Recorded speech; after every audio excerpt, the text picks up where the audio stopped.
sa Bureau of Fisheries and Aquatic Resources sa BFAR. Chi, go ahead. Tama ka dyan, Fee, kasi nakita natin ang daming fire kanina dito nang sila ay nagluluto. Pero ngayong umaga, makakasama natin ang National Director ng BFAR na si Attorney Dem Escoto. Magandang umaga po. Magandang umaga po, ma'am, sir. Ayan, Attorney, ngayon po ay tuloy-tuloy po yung ating 60th Fish Conservation Week. Kamusta po yung naging success nito? I understand you've been here sa BFAR for so many years, sir. Go ahead. Opo, totoo po yun. Ngayong week ho ito ay isang selebrasyon ng Fish Conservation Week, 60th Fish Conservation Week, na may temang masaganang pangisdaan, maunlad na ekonomiya. Okay, yes. Sir, given na 1 week long po itong celebration ng FishCon 2023, ano po bang maaabangan ng ating mga kababayan patungkol dito, sir? Opo, ang ating highlight ng ating celebration ngayong week ay launching ng ating tinatawag na Fish Corps Project. Isa itong foreign assisted project na kung saan nakatutok ho sa konserbasyon at pangangalaga ng ating pangisdaan ang sentro ng proyektong ito.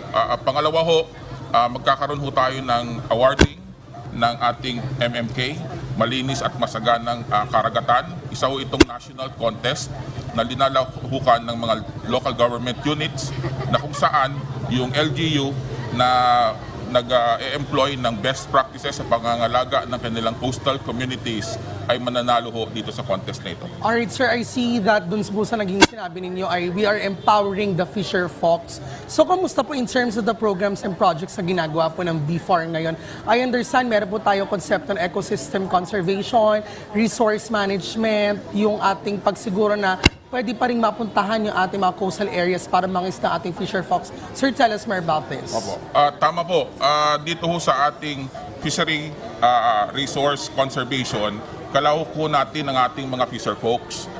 Hindi ho po pwede na hindi sila maging kalahok kasi po para mabuo yung ating management structure, importante na lahat ng tao at ang ating mga fisher folks ay kabahagi ho dito sa ating management initiative na ito. So, inikaya po namin lahat ng tao, lalo na ho yung mga fisher folks na nasa coastal communities na makilahok ho sa ating pangangalaga ng ating pangisdaan. Hindi lang ho ngayong linggo. Ito ay isang simbolo lang ating selebrasyon. Kung di ho sa mga darating na araw, dapat ho sila ay kasali at kalahok dito sa pagmamanage ng ating fisheries. Right. Sir, na-mention nga po kanina ni spokesperson Naze, meron nga daw pong Dish is Fish competition na nangyayari ngayon dito. Dito nga po sa ating likuran, sir. Mukhang ito na po ang finished product. Am I correct, sir? Yes. Opo. Napakagaling ho ng ating mga kalahok dito sa ating contest. Mga bata pa ho at pero magagaling na hong magluto. Pinakita ho yung iba-ibang dish ng ating isda. Sa pag-celebrate ho natin ng Fish Conservation Week, pinapakita ho natin na kung mapapangalagaan ho natin ng ating pangisdaan sa mga susunod na henerasyon, yung mga isdang nakikita natin dito, gaya ho ng ito, ng ayungin, makikita pa rin natin at sa ating mga mesa, yun ho yung objective ng ating palahok at patimpalak na ito. Ayan, I think it's time para magtikiman time. Kasi titikim na ako dito sa Sir, gilid. sige, dahil dyan pati ko kailangan makisama sa aming tikiman. Yes, Ayan. sir. So, galing to sa Novaliches Chi, High ba't mo School. kinuha yung isang tinidor ko? Hindi ko kinuha, Okay. binigyan kita. Ayun na ang tinidor. Okay, sige, tikman na Uy, natin. yeah. That one Uy, ang is sarap. tabang. Okay. Ano ito, tabang? Ito ang knife fish. Naku, Knife napakasarap. fish, Ngayon lang ako okay. nakatikim ng knife fish. Hindi mo Sige, ito dyan ka. lasang Doon ako sa kabila. Sige, balik okay, dito naman. silipin ko lang tong kanilang ayungin balls with Asian tomato salsa. Nag-ballroom na ba to? Baka pinawisan ito. Oo, sige, tikman natin ito. Mula sa Commonwealth Okay. High School. Ayan. Kamusta dyan, Fee? Masarap? Ito, titikman ko na siya. Okay, in terms of texture, malambot siya.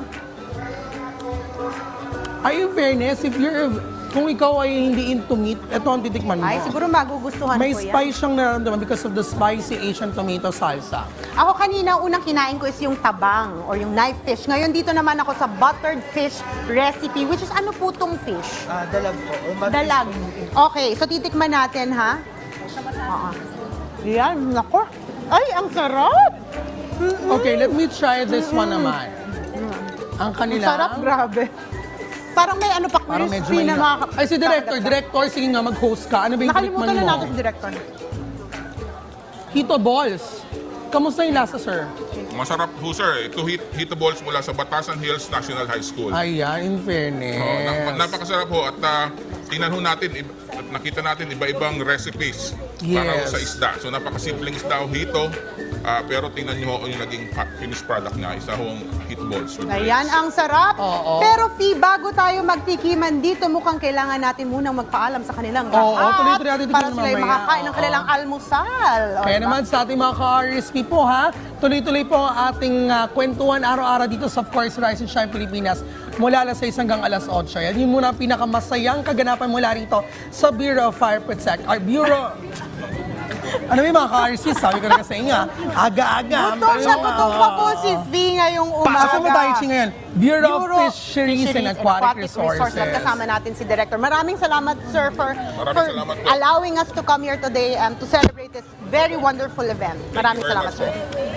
Ayan. At dyan po nagtatapos ang RSP dito sa BFAR. Back to the studio. Ayan, maraming salamat Chi at Prof P, no? At maraming salamat po sa BFAR.